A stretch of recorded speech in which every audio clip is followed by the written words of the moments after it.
ได้วะได้เลยอันนี้แม่นทานเจ้าเด้อนี่เด้อโอ้นี่จากเพิ่นเฮิงเด้อใจขอบใจเด้อเอาท่านเจ้าไปกินกระเปียกเด้อเพิ่นได้พามาซื้อนี่โอเคขอบใจเด้อ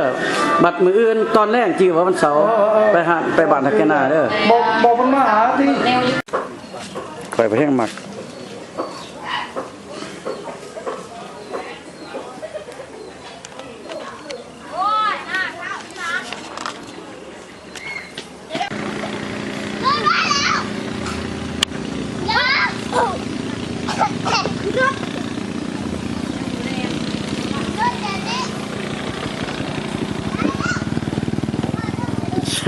ทราบพ่อมงกำลังมาได้ไลฟ์บ่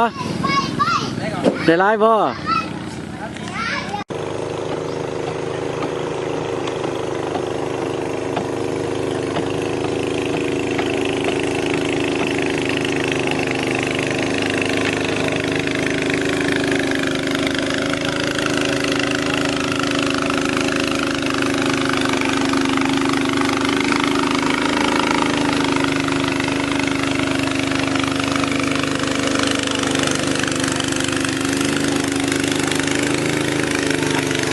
อันนี้มันเศร้าพ่อมงกำลังสิไปหาปลามีคันเบ็ดคนละ2 ลำ 3 ลำคิดว่ามื้อนี้สิไปเอาปลาตัวบ่ใหญ่เพิ่นได้เพิ่นว่า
คือบ่เฮ็ดเอา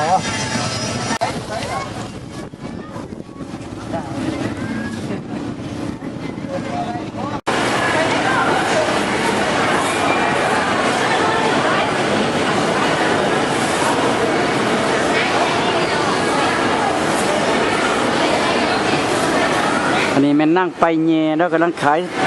ผักขายมะเขือเด้อนี่เด้อซื้อแล้วนั่งไปแย่บ่อันนี้ไปแย่แปรใหญ่อันนี้นั่งไปซื้อข้างนอกซื้อนั่งไปแย่นั่งแปรใหญ่มานั่งไปแย่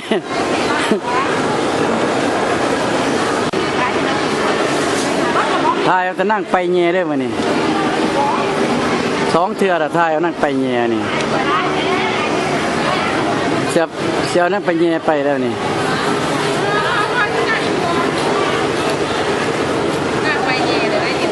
นั่งไปเพิ่นสิไปแย่แปรใหญ่ไปแย่ล่ะกินมะพร้าวน้ำมีแต่เขาบ่มีน้ำกินกับหยังวะน้อง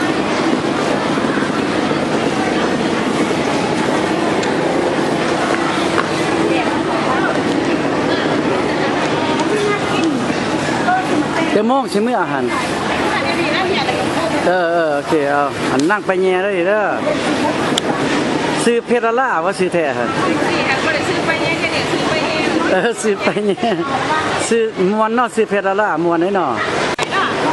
ตายไผนี่ตายจังได๋อันนี้คือเรานำเต่าปุ้งมีหน่วยหน่อยหน่วยใหญ่เรียนเป็นแถวกันอยู่คือน้ำเต่าปุ้งอันนั้นบักเสวอน้อยนะลูกเพิ่นเด้อตัวใหญ่มันอยู่เทิงร้านที่เล็กบักเล็กเขาบ่มีไก่แล้วนะโลมันนี่ว่าต้ม มีหมักเสวอมีหมักน้ำเต้า เก้าฮะ หมักน้ำเต้าข้อหักหน่อยหนึ่งเพิ่นตื่นคอยตัวน้ำเต้าปุ้งตัวนี้ แดงว่าแดง เอา มันน้ำเต้าข้อหักน้ำเต้าก็เป็นต้มเข้มแซ่บๆเลยนี่ โอ้ขอบ่จือขอบ่จือเพิ่น ไปถุงไงคนนี้บ่ได้บ่ไงได้จังได๋ไง น้ำเต้าโป่งนี่ข้อหักอันหนึงเฮ็ดต้มเข้มแซ่บๆเลยนี่ อันนี้นี่แม่นเพิ่นสิกินซุปเห็ดอันนี้ซุปเห็ดนี่มีสิ่งที่ประกอบมีหนังแล้วก็มีหอย มีเห็ด มีเห็ดมีหอยมี หมาขยาขยา หลอกพักขะยาแล้วพักกับปูปูกับยากันมันกันแล้วก็มี ตัวปี หมักทั่ว เอามาตัวปี แล้วก็มีหมูตะโลนี่หมูตะโลนี่ ฮัลโหล เอาคนน้อยเดียวบ่แล้วกินอิ่มเด้อน้อยที่สุดน้อยที่สุด มันเด้บักตัวผู้อีก มีหมักทั่วผู้มันแล้วก็ ป้าใส่บ่ดิ มีถั่วพูมีถั่วโพดนับอีก ยกกินแบบไข่ได้บ่นี่ อันนี้มันบอกจะทำอาหารในหนังนั่นแท้นี่ผู้นี้คือว่าต่างเก่าเนาะ เอาแห้ง คือแม่ค้าขายเป็ด แม่ค่ะขายผัก เราเนี่ยตีเบียดแล้วก็ อ้าววันนี้พ่อเนาะสิไปใช้สมัยบ่ได้ไปตึกเบ็ดบ่ตึกเบ็ดก็บ่ได้ไปบ่ทายเจ้าหน้าที่เพราะว่าเข็มน่ะอยากเบิ่งนะ โอ้ยเราเห็นแล้ว เห็นเรื่อยๆอยู่ก็อยากเบิ่งอีกตอนนี้มีหยังฮะคือบ่ซื้อไปขอยกินเนี่ยทงเท่าไหร่ฮะอยู่ไสเขาขายฮะมาไปซื้อไปกินได้แม่ นี่ครับแดงหมดไป มันสิแดนไปได้บ่ฮะโอ้มันไปเอาเดียวมันคือเฟ่เฮากินนี่บ่แต่มันบ่เงานอนที่กันที่เฮากินเนาะ มันบ่มีนม เขาบ่มักใส่นมนะ เด่นกาแฟกับจิกไว้แต่ฉันต้องกิน กาแฟบ่นี่อันนี้มัน กาแฟ นี่ว่าไข่ไก่เน่าอันนี้บ่นี่ไข่คับเพิ่นนี่เนาะโอ้งามเนาะผู้รังงามๆเนาะ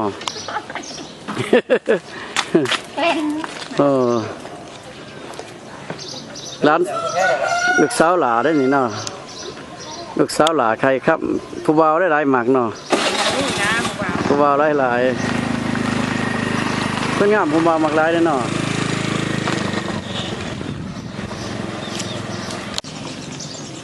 อันนี้นี่สิเอาคันเบ็ดอีกบ่บัดเข็มมาอันนี้ฮะพ่อหรอบ่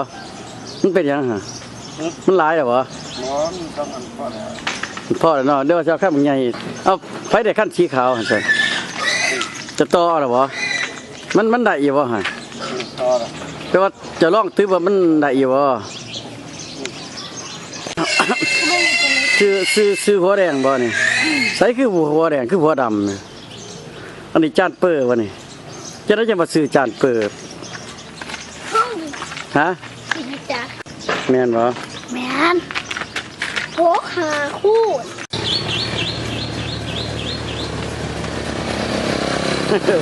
รถขนส่ง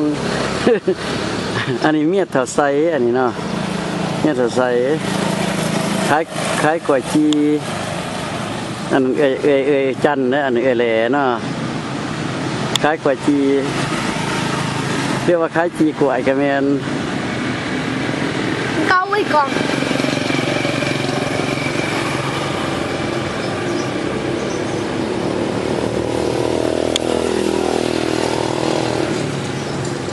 เกาไว้ก่อนยาว คักเหรอน้องบ่คักจะได้ของแท้เขาอันนี้มากระถินโอ้หลายดีเนาะนี่พุ่นน่ะอันนั้นมากระถินแหงวิไปกินได้อยู่แคมป์ห้องเนาะอยู่แคมป์ห้องเนาะใส่ขี้โกบ่เห็นบ่ขี้โก นี่ ใส่ขี้โก อยู่คือแต้ม แม่นบ่กระป้อมกระปอกอย่างนี้ก็บ่มีเนาะ นี่ ทุกจริงมีเนาะกระป้อมเนาะ นี่คือกัน น้ำเลยนี่สีเข็มอยู่เลยบ่ได้แจงน้ำ หาสีบัวมาแล้วนี่ บ่ดองจะกระใส่กับ เอาสีบัวก็สีฟ้าสองอันนะ เอาฝ่ายเอาบัวนั่นก็ยังขาวนี่ก็เราจะเอาใส่ก็ยังขาว ใส่ไปในแต่มันงามหั่นนะ เห็นยังถูสีบัวหลายๆยังแบบได้บ่ ลูก พันไทยแล้วเบิ่งใครเยอะแล้วสิเดือเอาเองนะเนาะแต่เขาบ่ฮู้จักแล้วสิมักแนวใด เด็กละ20คนแก บ่แล้วสิมักก็ได้ดีว่ะหลายตัวบ่เนาะเดือกบ่ได้ ขายมาได้เดียวก็ตัวเองมา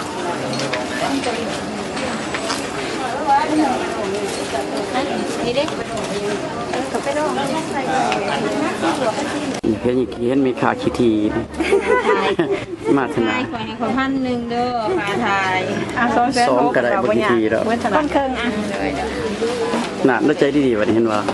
ทายหูเป็นอาย ถ่ายรูปแล้วดีใจเลยบัดนี้ แล้วอายว่าสิ ให้ดูจักคนนะฮะ ยังบ่ได้สั่งของ แม่นบ่ แม่เลย งามมีดีเนาะ ใจ จ่าย ไปวะ เจ้าได้จ่าย อันนี้เป็นอาหารแมงวันเด้อพี่น้องเด้อเพราะว่าเพิ่นเลี้ยงแมงวัน ไปสิว่าใครหนาได้ เพิ่นเลี้ยงแมงวันแบบว่าเอาปลาให้มันกิน นี่หลายอันนั้นก็มาปิ้งสเปรย์หน่อยได้กินนี่มันแห้งสเปรย์หน่อยสิกิน ซุกแล้วจะเป็นมากเลย มีแต่อาหารบ้านเฮาพี่น้องแบบว่าตายไปธรรมศาสตร์เลย ธรรมศาสตร์ ว่าบ่สิได้จะไปต่างประเทศบัดนี้แล้ว อันนี้มันเจะคล้าของเพิ่นเด้อนี่เด้อเพิ่นแบบว่า ปล่อยเอ้ย เพิ่นใส่แป้งนัวให้มันแบบว่าแมงวันนี่แหละเป็น ไปบ่ได้ไปลูกเพิ่นฉันว่าบ่ว่าไปเป็นลูกเพิ่น เพิ่นตากปลาไปธรรมศาสตร์พี่น้องแมงวันประมาณ100กว่าตัวแล้วมันมาตอมตายเพิ่นน่ะ เป็นยังได้หาย บ่เป็นหยังบ่หา การมันมาไปปีกันแสบเซ้ยนั่น โอ้อาหารแมงวันพี่น้องเอ้ย ตัวเด้อ คนหน้าแมงวันพี่น้องเอ้ย เซ้ยนั่น จะไปไฟได้สิมาสื่อต่อเลยเนาะ ไปย่างอันนี้จะไปย่างดอกก่อน มันก็ตายเนาะ ไปย่างได้หายได้เสียไปย่างได้หาย แม่นบ่ ย่างย่างตายได้บาดนี้ คนตัวเห็นมันเข้ามาแล้วพุ่น บอกคนนี้ให้แม่วันเป่าก็แม่วันบ่เป่าแม่เอาไปกิน เนาะแม่ฟันแม่วันเฝ้าให้ คักเนาะจานเปิ้คือบ่เฝ้าอย่างนั้น ท่านเปิดกระเป๋านะเอาแม่ฟ้องเงินแล้วไว้กัน โอ้อันนี้แม่นห่านขายก้อยสักแปรหน่อยเนาะ ขายก่ออยู่ไส ขนมโคกขนมสากเด้อพี่น้องเด้อบ่ได้อยากกินขนมโคกขนมสากมาที่นี่เพิ่นคืออะไรนี่คือไผนอกก็บ่จักสิว่าคือเป็นตาซ้ำกับปานนั้นเลยผู้ว่า ซ้ำกับมีคนคือหลาย คือหลายเด้อเว้ย2คนพุ่นทั้งผู้ว่าเจียงเด้โอ้สร้างเฮ็ดเนาะ ก็ไม่คือกาแฟก็ อันนี้หมอขนมโคกเพิ่นบ่นี่โอ้ตัวนี้หมอขนมสาก มีหลายเด้เนาะโอ้คักเอาข้าวใส่น้ำอีกเนาะอันนี้เอื้อยของผู้เฮ็ดขนมสากนี่ เพิ่นสิไปอเมริกาเด้นี่ ยังบ่ทันมันสิไปเลยดิเนาะเพิ่นบ่มักอยู่เมืองลาวแหละเพิ่นว่าเพิ่นสิไปเมืองนอกเพิ่นนั่นแหละเพิ่นน่ะก็ยิ้มมันหวานน้ำสิกระปุ่นบ่หาไปบ่ฮาวันนี้ กินหอมขนม ไปก่อนเด้อ นี่ขนมทั้งหัว โอ้ลืมถ่ายเอา เพราะว่ามันแนวจักคือเอาก็แม่นบ่นี่เขาจะใส่เครื่องกระรถด้วยนี่เนาะโอ้คักเว้ยพัดลมมันตรงมาติก ต้องโกยานได้ ของโซเวียตว่าโอ้คักเว้ยโอ้คัก เขาแต่จะก้องคนลงเอาไป นี่ได้เมียองค์เวียดเด้อนี่ผัวเพิ่นมาเพิ่นก็นำไปเลยที่เจ้านี่เปิดหัวอกใจเว้ากันเพิ่นว่าโทแปลว่าเปิดหัวอกใจเว้ากันข่อยที่ข่อยตามกฎหลังเจ้าบ่เซาเพิ่นว่า ข่อยว่าตามหลังกฎข่อยอีหยังข่อยว่าสิเปิดหัวอกใจเว้ากันแจ้งๆเพิ่นว่า กูข้าวเดียวแล้วเบิ่งนี่เด้ เป็นในพ่อองค์เวีย สาวจะไปเมืองนอกขายแดงเสือแดงน่ะ ใส่ เฮ้สาวเสือแดงขายของขาย ป้าหน่อยไทยปีกไก่ ขึ้นยิ้มหวานๆเนาะถ้ายิ้มหวานนี้เนาะ ดูนะ แม่นบ่ฮะโอ้ยิ้มหวานๆเลย เห็นกินขาย เห็นน้องกินคายบ่ฮะ ไม่ไปขายเรา ปีกไก่ โอ้ไปถ่ายไปปิ้งนกก็มีบ่ฮะ อะไรมึงมันเด้อโอ้ย ปิ้งนกคายบ่ หนูบ่ได้ปิ้งบ่หนูมีบ่หนู มีแต่เต้าหมูหนูนี่ อันนี้แม่น ปลาคอ ห้วยปลาคอบ่นี่สมาเสียบปากคักแท้ตายตีโตนมัน ยิ้ เนาะ มในที่คนขาย ยิ้มหวานๆเนาะอันนั้นเอื้อยบ่พุ่นอาหาร แม่คนอาหาร พุ่นอาหารเหรอ ค่ะ โอ้ขายดีอยู่บ่ เพราะไหนขายอยู่ อยู่ซุปหน่อไม้นั่นเนาะแก้วคัดขายบ่กินเองวะนี่ กินเองก็ยังบ่เมิดติดตรงมาขายมือใหม่ติ ขายมื้อใหม่เองเนาะโอ้หลายดีเนาะมันก็ขายเบิดมันหลายโพดแต่กะปิ้งสุกอยู่บ่มันก็มันบ่อยากแห้งปานใด กระทางอยู่ที่ไฟเขาก็มี โอ้ มีไฟ หมายความว่าเฮาปิ้งไว้เพราะมันเหลืองงามๆหั่นเนาะแล้วก็ไปปิ้งใหม่อีกเนาะตัวนี้มันปิ้งปลาขาววะนี่ ปีกปลาขาวบ่น่ะ ปิ้งปลาขาวโอ้คักมีอาหารกันกินดูมันยังไอ้ตัวนี้นี่ ตัวนี้บ่ต้มซีนงัว โอ้อยากเด้เนาะไปหากินข้าวอิ่มแล้วเด้อบ่ได้ซื้ออันนี้มันอ้วกกบบ่นี่ ตัวโค อ้าวตัวนี้มันแอวมันบ่ตวรุมนี่ สอง มีแต่เนาะกับเนาะ อันนี้แม่นางจันทอดอันนี้แม่นหัวหน้าหัวหน้าปู่น้ำผ้าพี่น้องนอน แต่นอนทน อันนี้แม่นน้องสาวเพิ่นอันนี้ โน้คือยัง หน่วยน้ำหนักท่องเที่ยวได้นี่สร้างเจ้าเคยเห็นสร้างหรือบ่ ก็จริงๆเลยล่ะนี่มันจะบ่ตื่นนะว่าไปนี่โอ้ตัวใหญ่ๆเนาะสร้างตัวใหญ่ตีนมันโอ้ใหญ่สั่งใหญ่ค่อยแห่นี่แหละเกินสั่งใหญ่ค่อยแห่ไปรถมัน เป็นมันได้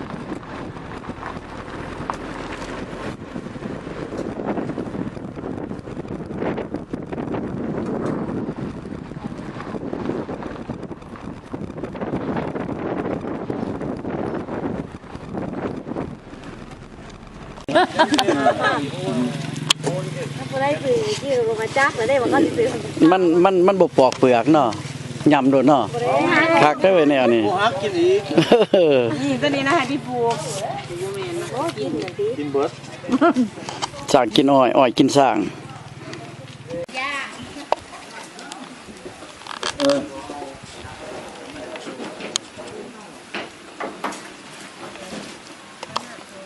ย่าง3-4คนนี่กำลังมาแต่เบิ่งสร้างเลยนี่เบิ่งสร้างกินอ้อยก็บ่ปอกเปลือกยำเลยสร้างบ่ปอกหอดเปลือกยำกินโอ้สบายดีปั๊มแขวมันนั่นเนาะ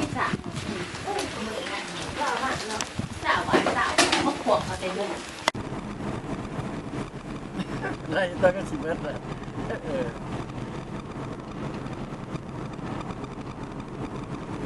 ตอนนี้4 โมงแรงก็กำลังเลิกของเที่ยง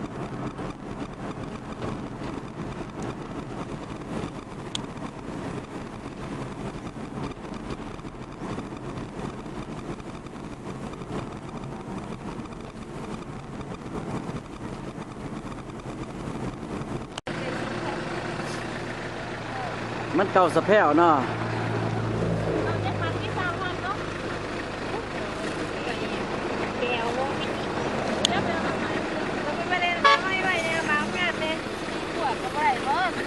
ซี่พวกก็บ่ได้ถ้าบ่10พัน ทำเป็นมาขาย4ตัว เดี๋ยวมาอีกแล้วเดี๋ยวมาอีกแล้ว ซี่พวก10ก็บ่ได้ถ้าบ่ น่าหายอยู่แล้วใจดีๆเลยนี่ไม่ขาดตาหวานนี่ ยิ้มหวานๆเนาะ จะไปขอเคินดอกเนาะ เคินมีสั่งคือว่าใส่กระโปรงลาม ก็เลยว่าดีเนาะคาปาตี้กับไปนั่งมึงคือว่าสิหามึงคือว่าเซ็นมึงคือไหนมันหาแดงบ่มันเจ๋งดิ คือกลับไปขึ้นนี่จ้ะแม่ม่านนี่กลับไปขึ้นนี่จ้ะ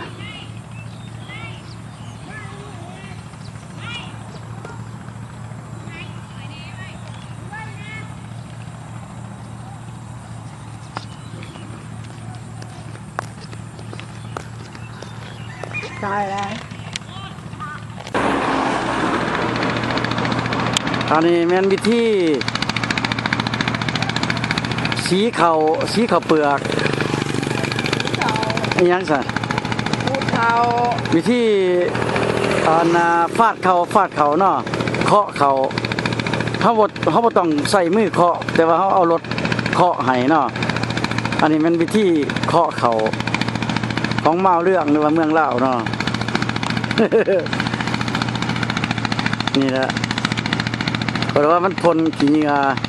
โมเมนต์นั้นมันดูดเขาเอาขี้กาบออกเนาะตอนนี้ก็น่าจะขึ้นหัวขัวเมืองปักเซ่สิกลับไปเมืองปักเซ่หลังจากมาแต่หน้าไอ้ลอดถาไฟเขียวเนาะตอนนี้มันไฟแดงกำลังทั้งฝากเบืองนั่นขามมาอันนี้มันอยู่ทั้งเมืองทาหินคนที่ขายยาขาแม่งกระสาบขาหนูกระบอกไก่มั่งนี่เนาะจะทายเอาไว้ ชื่อยาขาหนูยาขาแม่งกระสาบเด้อ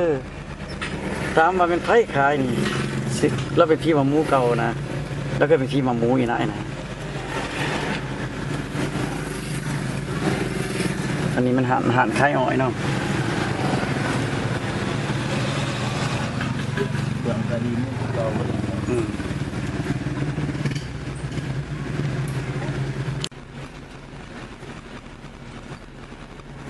เขาหัวขัวแล้วนี่เขากลางขัวมันหัวขัวเขากลางขัวบ่ฝรั่งแม่ครับบอกตะวันก็ไหนไปไหนคนเดียว ตำรวจหน่อยว่าหยาดเนี่ยตัวผัวหรอ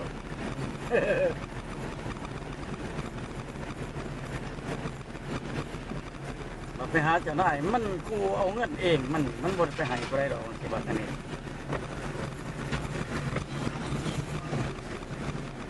มันจะได้เงินเองมันหาครูเอาบ่ให้จะได้ก็บ่เอาผ่านก่อนหมอไปลงไปกินทั้งก่อนก็ได้กินอาบจังเมื่อแล้วก็เก็บเครื่องเก็บของข่อยแล้วก็สิไปเปลี่ยนเอาส่งไปแป้งไปยังสิไปรอซื้อยังเด้กันหน่อยมื้อแรกมันสิคันบ่มีคนมาหาไปสิโทรหาแล้วคนไปส่งแล้วก็น่าไปส่งอะไรแล้ว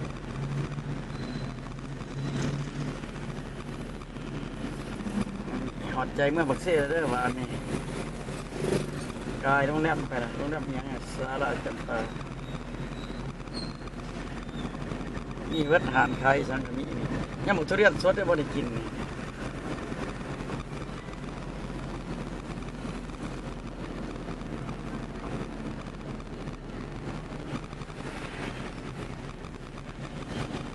เฟือข้างในอีกก็มีเลยเป็นหานเฟือข้างใน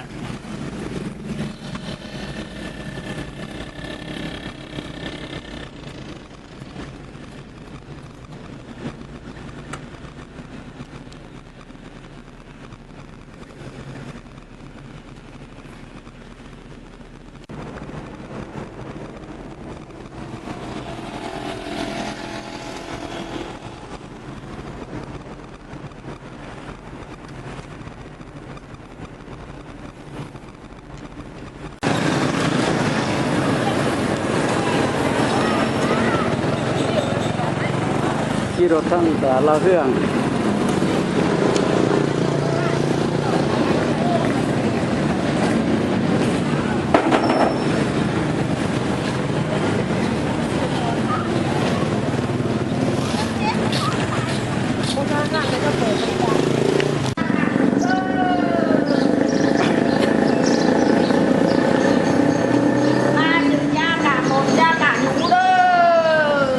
ยาขาแม่งกระสาบบ่มีบ่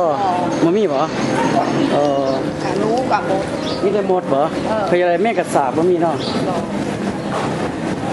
มาถึงยากะหมดยากะหนูเด้อยาขาคนมาขายเด้อมาถึงยากะหมดยากะหนูเด้อยาขาคนเด้อบ่มีขาแม่งกระสาบมีแต่ขาหนูเนาะมาถึงยากะหมดยากะหนูเด้อ หืมซื้อแล้วมื้อนั้นซื้ออยู่นี่แหละ2หน่วยแล้วได้หลายเนาะ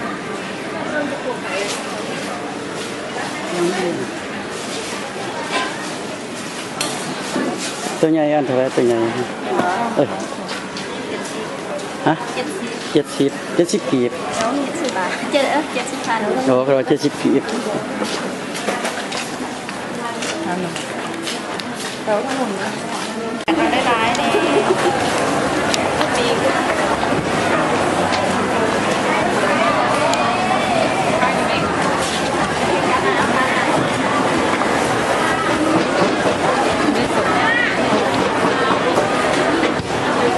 ตัวไหนส้มเหรอโอ้ไม่อยากเขาจะใส่ใบตองใส่ถุงยางนะเอาไปเอาใส่ถุงยางได้หลายส่วน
บ้านแล้ว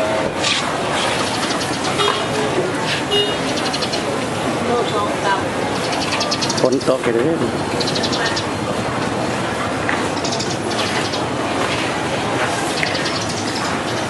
ก็2 กรัมโลนึง14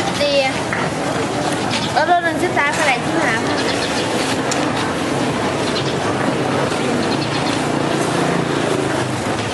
โลดแล้วนี่ จะมีโล12มหันก็กระซื้อเลยที่10ครับกระซื้อจากวันอาทิตย์ครับ มันคืนแล้ว ขึ้นเด้อ ขึ้นไว้ แล้วได้จำนวนต้นนักของกิโลนึงกรัมโลนึงกระดาษ เนาะก็บ่ตื่นยังไงแน่ ดูแล้วที่นี่อะไรโลนึง10,000 มีค่ากี่ปีวะ เทียบแล้วตัวนี้12อันต้องรอตายแล้วล่ะ ปทุมพรวะไปปทุมพรในวันนี้ไปทางงานเที่ยวไฟยังนะไปตัวหมูนี่ลูก2คนน่ะบ่3บ่อยู่บ้านคนนึงบ่มันซื้อยาซื้อหินไฟเนาะซื้อหินไฟเนาะอันนี้จะของขายหินไฟเนาะเพราะว่ามียาขาหนูขาแมงกระสาบก็มีเนาะ